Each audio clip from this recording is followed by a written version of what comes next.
जब जब कृष्ण भगवान को भी यहाँ आवश्यकता धन की हुई, चाहे द्वारका में भंडार की हुई, चाहे सुदामा को देने के लिए हुई, चाहे नरसी के भात भरने की चर्चाएं आए, कभी भी कोई भी चर्चा है, चाहे युधिष्ठिर महाराज के दिव्य यज्ञ की चर्चाएं आए, अश्वमेध यज्ञ की चर्चाएं आए, तो कुबेर भगवान से ही धन मांगा गया। मैं तुम्हें केवल लोभ की बात बता रहा हूँ। इस लोभ से तुम्हारे घर गृहस्थी चलेगी, कन्या की शादी होगी, बच्चों की पढ़ाई की रक्षा सुरक्षा होगी, समाज में तुम जी सकोगे, अपमान ना होगा, तुम्हें चारों ओर सम्मान मिलेगा। वो मार्ग दे रहा हूं जिससे दानी भी हो सकोगे, बैरागी भी हो सकोगे, आप लोग आगे बढ़ करके मोक्ष तक के मार्ग को भी अपना सकोगे। क्योंकि मन तुम्हारा शांत होगा, मन लयत नहीं होगा तो तुम भजन भी कर सकोगे। जब तक तुम्हारा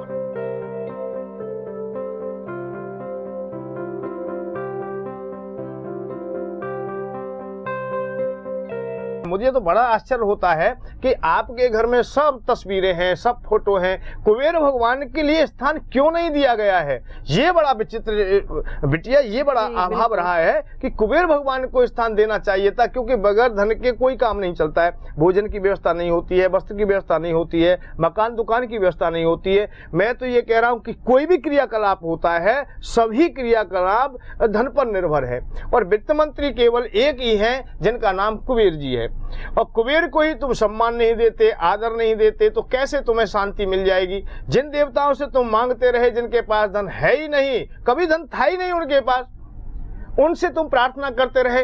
अर्थ जैसे भगवान राम से तुम धन मांगते हो तो बड़ा अधूरापन है। उनसे तुम मोक्ष मांगिए, शांति का मार्ग मांगिए, भक्ति मांगिए, ज्ञान मांगिए, वैराग्य मांगिए, परंतु अर्थ मत मांगिए।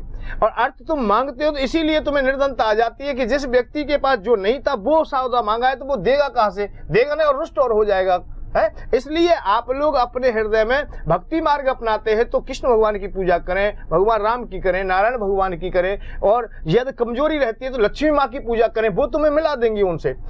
हमेशा इस दुनिया में, प्रकृति में, जैसे भगवान कृष्ण से तुम्हें मिलना है तो राधा जी की उपासना करनी होती है, उनका नाम उच्चारण करना होता है। परम भक्त जो होता है, जिस देवता का कोई ना कोई सेक्रेटरी होता है, अर्थात कोई ना कोई परम भक्त होता है। जैसे राम जी का, सीता जी या हनुमान जी, दो ही मार्ग है, या तो सीता जी के मार्ग से चले जाइए या हनुमान जी के से चले जाइए।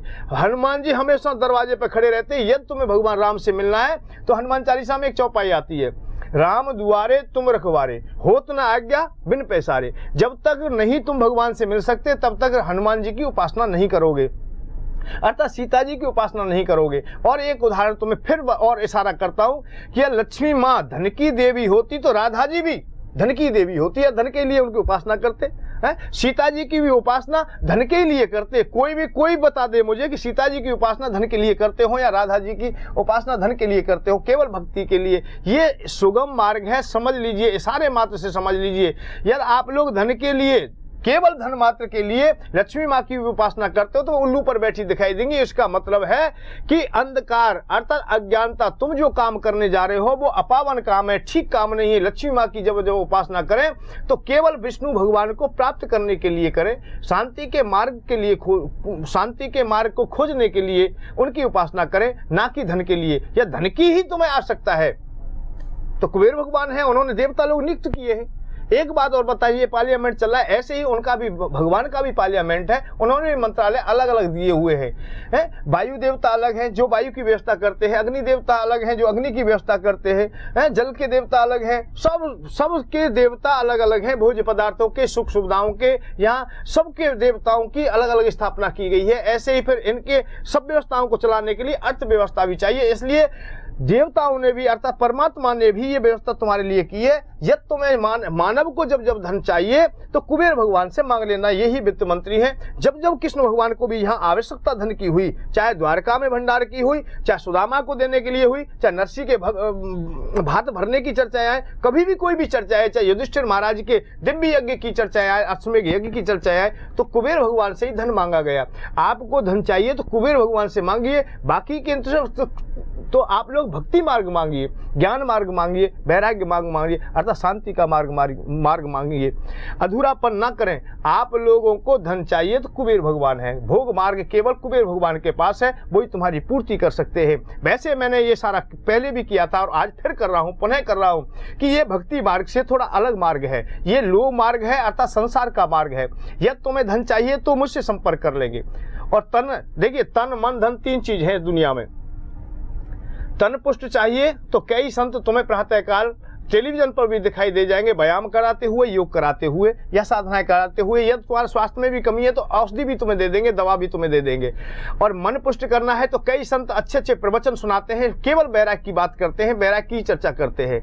और तीसरी गति है धन की। यह धन चाहिए तो कर्मयोगी बाबा के अलावा अर्थात मेरे अलावा तुम्हें कोई भी मार्ग नहीं बता सकता, क्योंकि जितने भी संत हुए हैं आज तक सब वैराग्य की चर्चा करते रहे, ज्ञान की चर्चा करते रहे। लोभ की बात तो किसी ने की नहीं है, चाहे वो स्वयं लोभी चाहे रहे हो, चाहे अपने लोभ को वो छुपा के रखा हुआ, उन्होंने अपने लोभ को चाहे छुपा रखा हो, कथा कहने के लिए भी चाहे लाखों रुपए होने चाहिए, परंतु त्याग की बात करते रहे। जितनी भी बात हुई वो त्याग की बात हुई, दान की बात हुई। दान कराते कराते कराते कराते भक्तों पर तो क्या प्रभाव पड़ा या ना पड़ा इसकी बात पीछे है, परंतु वो स्वयं करोड़पति जरूर हो गए। इस बात को आप लोग समझ लें। ज्ञान की चर्चाएं सुननी है तो कई संत सुना रहे हैं, स्वास्थ्य की चर्चाएं सुननी है तो कई संत सुना रहे हैं, परंतु मैं तुम्हें केवल लोभ की बात बता रहा हूं। इस लोभ से तुम्हारे घर गृहस्थी चलेगी, कन्या की शादी होगी, बच्चों की पढ़ाई की रक्षा सुरक्षा होगी, समाज में तुम जी सकोगे, अपमान ना होगा, तुम्हें चारों ओर सम्मान मिलेगा। वो मार्ग दे रहा हूं जिससे दानी भी हो सकोगे, बैरागी भी हो सकोगे, आप लोग आगे बढ़ करके मोक्ष तक के मार्ग को भी अपना सकोगे। क्योंकि मन तुम्हारा शांत होगा, मन लयित नहीं होगा तो तुम भजन भी कर सकोगे। जब तक तुम्हारा मन भटकता रहेगा तब तक तुम्हें भूखे भजन ना होए गोपाला। जब तक तुम्हारे हृदय में भूख है, चाह है संसार के भोगों की, तब तक तुम्हें भगवान ना मिलेंगे। भगवान को पाना है, वैराग्य की ओर जाना है तो पहले थोड़ा सा जो लोभ छुपा है उसे बाहर आने दीजिए, उसे दबाइए मत, क्योंकि नहीं तो विस्फोट हो जाएगा। कई उदाहरण भागवत आदि में आते हैं। सौवर ऋषि ने काम को दबाने का प्रयत्न किया, उसका विस्फोट हो गया। उसका परिणाम क्या होता है कि मानधाता की 50 कन्याओं से उन्होंने विवाह किया है। ऐसे ही तुम लोभ को छुपाना मत, लोभ को सामने आने दीजिए। लोभ तुम्हारा सामने आकर के खुल जाएगा तो विस्फोट नहीं होगा। एक और ये उदाहरण समझने की बात है, थोड़ा विस्फोट जब होता है जो कसा हुआ होता है उसी का होता है। जितनी बारूद तुम जितना कसता जाओगे उतना ही बड़ा विस्फोट हो जाएगा। और उसे खुले में रख दीजिए, खुले में आग लगा दीजिए, कोई विस्फोट नहीं होगा। ऐसे ही तुम अपने लोभ को सामने आने दीजिए, कोई चिंता ना करें, मैं तुम्हारा साथ दूंगा। कोई तुमसे लोभी कहे तो इसकी भी परवाह मत करना, क्योंकि तुमसे योगी भी बहुतों ने कह लिया है। झूठ मूठ के योगी मत बनिए, यदि बनना है तो सचमुच के बनिए। सचमुच के तभी बनोगे जब संसार से तुम विरक्ति की ओर चलोगे, और विरक्त जब होगे जब तुम कुछ प्राप्त कर लोगे।